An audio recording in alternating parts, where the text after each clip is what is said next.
L'univers est en constante expansion. Tu as déjà entendu cette phrase 1000 fois, mais est-ce que tu t'es vraiment déjà creusé la tête à ce sujet? Si la Terre est une planète dans le système solaire, qui n'est qu'une partie de la Voie lactée, qui est l'une des innombrables autres galaxies de l'univers, et que tout cela ne cesse de grandir, c'est quoi tout ça? Ok, respire et procédons étape par étape.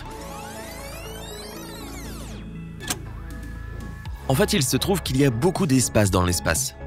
Sandek. Non, sérieusement, réfléchis-y. Imagine si ta maison, au lieu d'être située dans une petite rue tranquille avec des voisins, des écureuils et des camions de glace, se trouvait juste au milieu de nulle part. Je ne parle pas de nulle part comme à Glasgow, dans le Montana, sans vouloir vous offenser à Glasgow, bien sûr.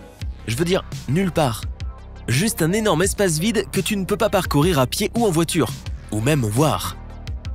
Cette maison est notre galaxie, flottant sur une mer géante de nada. Et ce nada ne fait que grandir à mesure que l'univers s'étend de façon exponentielle. Tout a commencé avec le Big Bang, pas la série télé. Tu as sûrement entendu parler de ce commencement cosmique de tous les commencements qui a eu lieu il y a environ 14 milliards d'années. En moins d'une fraction de seconde, disons une décimale suivie de 31 zéros, l'univers est né. Et ce bébé a eu une sacrée poussée de croissance. C'est comme si quelque chose de plus petit qu'un brin d'ADN atteignait des dizaines de billions de milliards de kilomètres de long. C'est aussi un tas de zéros, et pour faire court, c'est énorme et de plus en plus gros. Et plus il grossit, plus il grandit vite. Cela signifie que plus on s'éloigne de la Terre, par exemple, plus vite on s'en éloigne.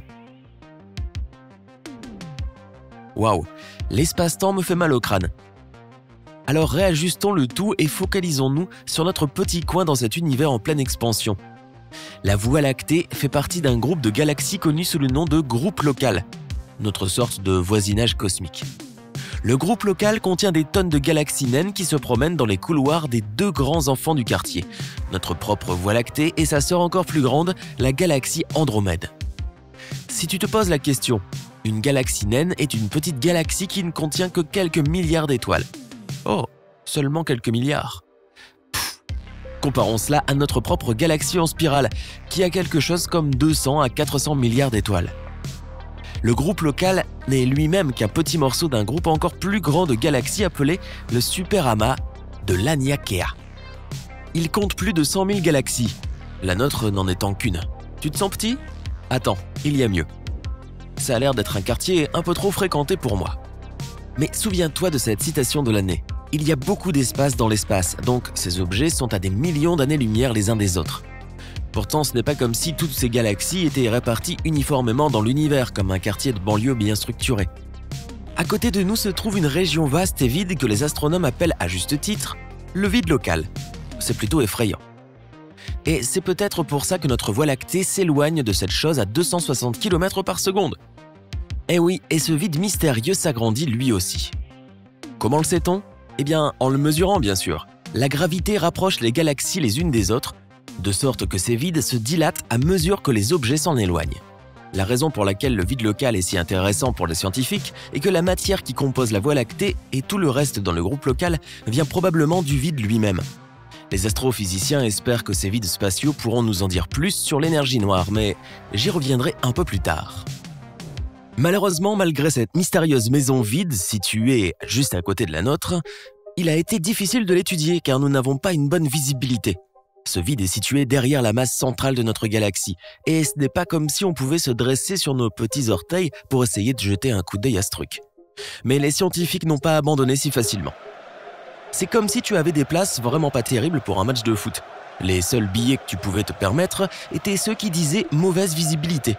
Tu pensais que ce ne serait pas si mal, mais une fois sur place, tu n'es pas seulement au dernier rang de la section la plus haute du stade, mais il y a aussi un gros poteau juste devant toi. Même si tu ne peux pas voir quand ton équipe marque un but, tu peux les voir courir sur le terrain.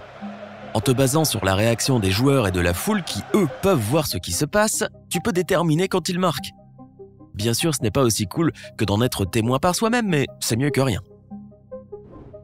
Il y a là une anecdote plus excitante et beaucoup moins compliquée sur la façon dont les astrophysiciens ont pu mesurer ce vide dans notre cour arrière. L'auteur principal de l'étude, Herbrand Tully, était également à la tête de l'équipe qui a découvert le vide local pour la première fois en 1987. Ils ont réussi à contourner le champ de vision obstrué en observant les mouvements des galaxies voisines.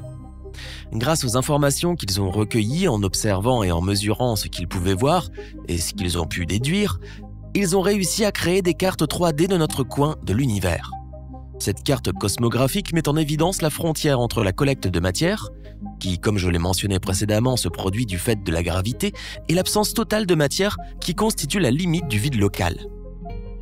Après avoir élaboré cette carte en 3D, qu'avons-nous découvert ? Pour commencer, cela montre que, tout comme l'univers, le vide est en expansion. En se basant sur la présence d'une galaxie naine à l'intérieur du vide, qui fait de son mieux pour s'échapper à une vitesse de 350 km par seconde, on estime que le vide local est d'au moins 150 millions d'années-lumière de diamètre. Les scientifiques peuvent l'affirmer parce que plus la galaxie naine se déplace rapidement, plus la gravité du vide est faible, ce qui signifie qu'elle doit être plus grande. Au cours des 30 dernières années, les astronomes ont travaillé dur pour comprendre le mouvement de la Voie lactée, d'Andromède et des voisines naines. Ils semblent tous s'éloigner de l'expansion globale connue de l'univers de plus de 600 km par seconde. Cette nouvelle étude nous montre que près de la moitié de ce déplacement est généré localement par deux choses. L'attraction d'un amas voisin de galaxies, appelé amas de la Vierge, et l'expansion du vide local qui devient de plus en plus grand. Alors, ce vide à côté de nous, c'est juste 150 millions d'années-lumière de rien ? Oui, à peu près. Il y a encore quelques galaxies naines qui s'y baladent, comme celles qui l'ont utilisée pour mesurer le vide. Il y a aussi de la matière noire et de l'hydrogène qui s'accrochent à proximité. Mais à part ça, c'est un grand néant. C'est pour ça que ça s'appelle un vide, je suppose. Ironiquement, à cause de tout le néant qu'il y a à l'intérieur des vides de l'espace, comme le nôtre, ces choses se trouvent encore remplies de quelque chose. Et c'est ce qu'on appelle l'énergie noire. On dirait que Dark Vador est dans le coup, non ? Crois-le ou non, la majeure partie de l'univers est composée de cette substance.